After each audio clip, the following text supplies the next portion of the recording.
sharing is the truth, nothing more.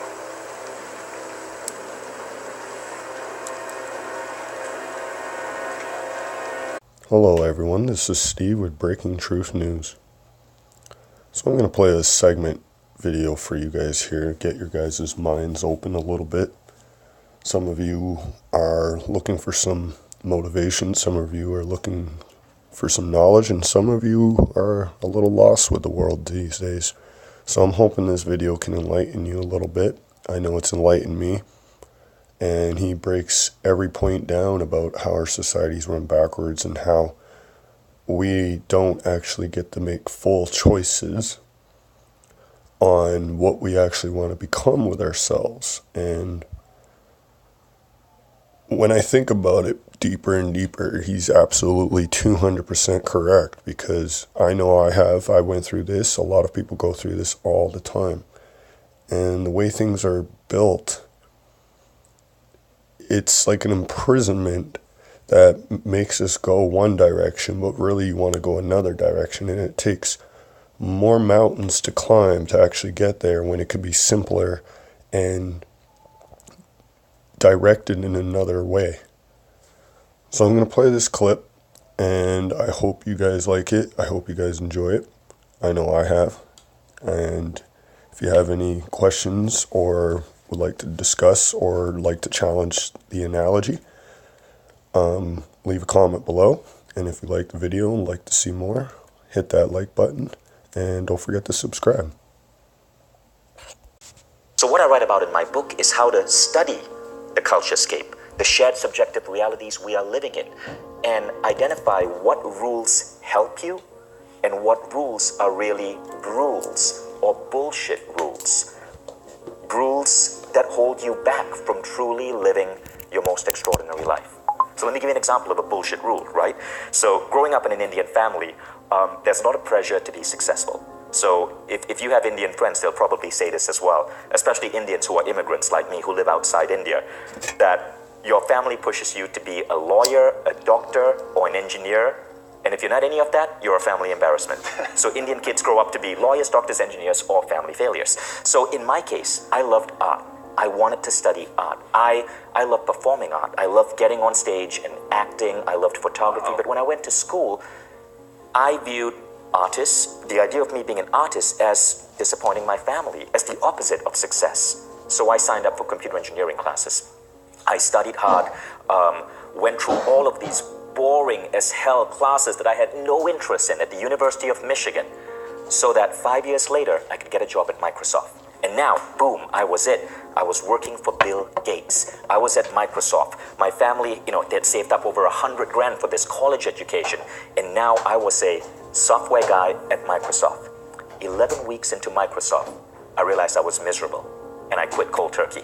I basically got myself fired.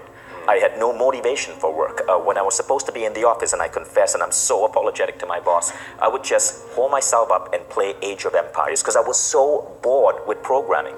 My boss caught me and he fired me, and I wanted that to happen. I realized that for 5 years I was pursuing something that I had no interest in, because the rules of the culturescape of being a good Indian kid said, be a software programmer. So I quit. I joined a non-profit, and that's really when my life began.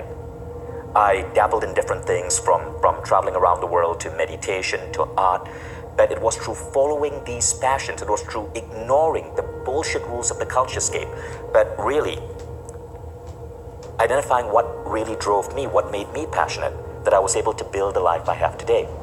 And that's really why I'm so adamant about teaching people through my work, through my books, to question everything, to question your religion, to question your societal rules, to question the idea of a college degree.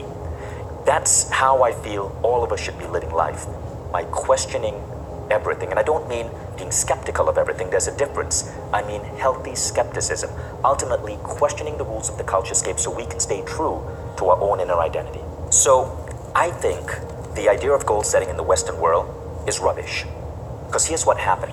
When you ask people to set goals, even if you teach them methodologies like SMART, SMART goal setting, you're basically encouraging people to set goals based on that same culturescape with its restricting rules. So people, especially in the United States, set goals along the lines of this. Okay, we need to get good grades so I can graduate high school, so I can get into a good college, need to study hard to get a good GPA, so maybe I can go to graduate school, so maybe I can do well in my LSAT, that becomes the next goal, get into law school, the next goal, graduate from law school, get into a partnership, become a lawyer. And that's how teenagers often think about their life, these series of like ticks that they have to go through. But here's what happens. Let's actually look at that. Let's look at lawyers.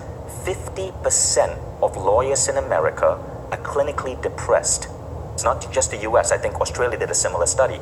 So why are kids going into these professions where they end up in a job that they thought was a good goal at one point, only to find themselves absolutely miserable? And I say that with some confidence because I, at a certain point, was working in the legal industry. I was selling technology to law firms, and I would speak to lawyers on the phone and diagnose what was going on in their law firms, and it was shocking how many of them actually hated their jobs and wanted to quit. But why is it that teenagers go into these roles? Now, it's not just lawyers. We set our goals to have 2 cars and a house of a certain size, to be in a marriage. It's because these goals aren't coming from inside us. They're coming from the culturescape. And the culturescape is basically a safety net mechanism. You see, for the longest time in human history, we had to watch out for each other. There were wars, there were disease.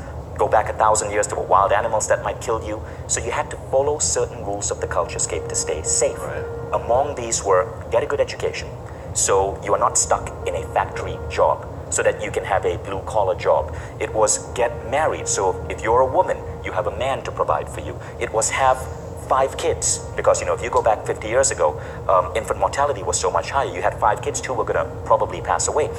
But the problem is, people continue with these same rules in today's world when everything has changed.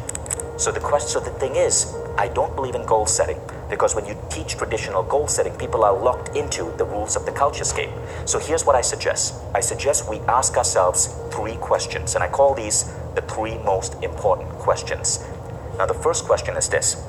It's, what experiences do I want to have? Okay, now I'll tell you why that's important. You see, there are 2 types of goals. There are means goals and there are end goals. So people tend to chase means goals, not realizing these are very different from end goals. A means goal is do well in my LSAT, graduate from college, get that particular job, save up for retirement.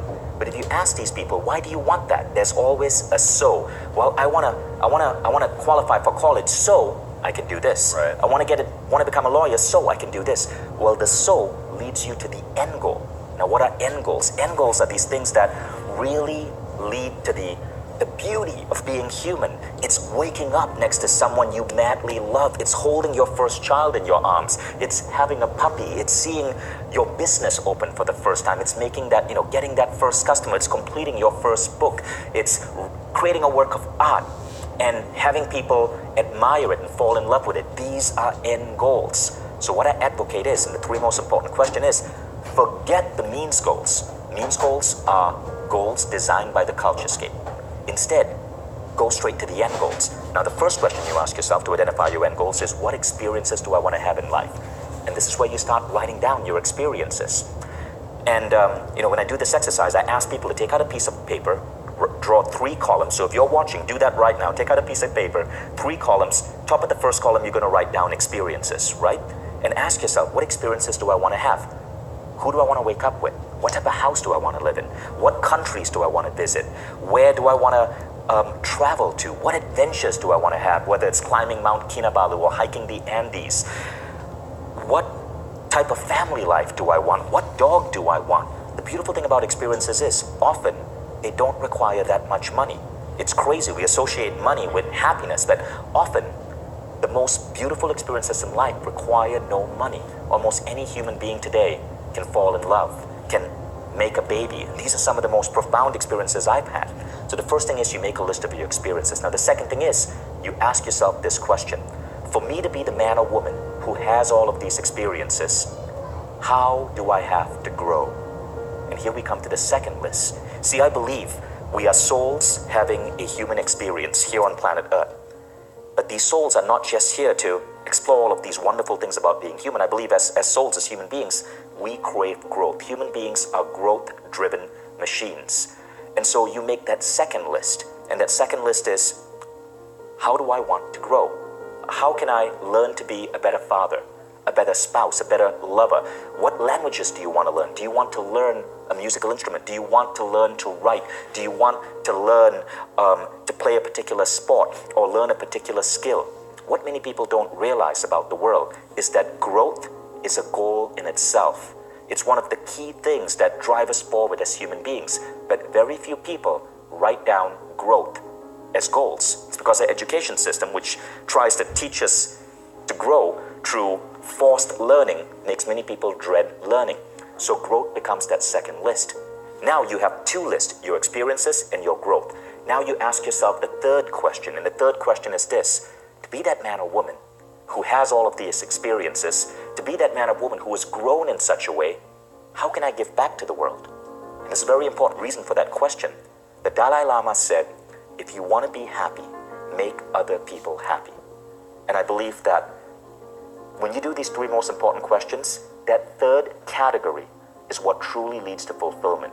It's when you can take your growth, you can take your experiences and contribute to fellow souls, contribute to the human race. You've learned entrepreneurship, great, mentor someone, mentor a kid who wants to get there. You have the ability to sing, figure out how to use it to deliver, beautiful music to inspire people. So your list of contributions becomes your steps for you to give back to the world, because that takes you beyond pure happiness into fulfillment. Now, when you have this list, experiences, growth, and contribution, this becomes your goal list.